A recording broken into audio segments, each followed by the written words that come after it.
দর্শক আপনারা এখানে দেখতে পাচ্ছেন এই সেই লোক যে কিনা ভিক্ষা ব্যবসায়ী করে সফল, পাঁচতলা একটা বাড়ি করেছে, নিজস্ব প্রাইভেট কার রয়েছে, একটি নয় দুইটি নয় তিনটি বিবাহ করেছে।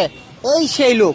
আপনারা দেখে হয়তো ভাবতেছেন এ প্রতিবন্ধী কিংবা ভিক্ষুক, কিন্তু আসলে সে কিন্তু কোনো ভিক্ষুক কিংবা প্রতিবন্ধীও না, সে কিন্তু সুস্থ সবল একজন মানুষ।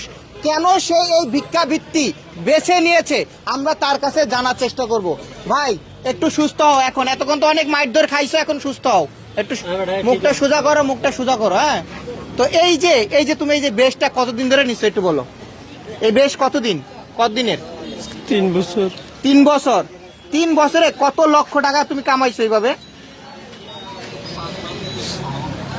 কত টাকার মালিক? অনুমানিক হ্যাঁ 80-90 লাখ টাকার মালিক। 80-90 লক্ষ। 80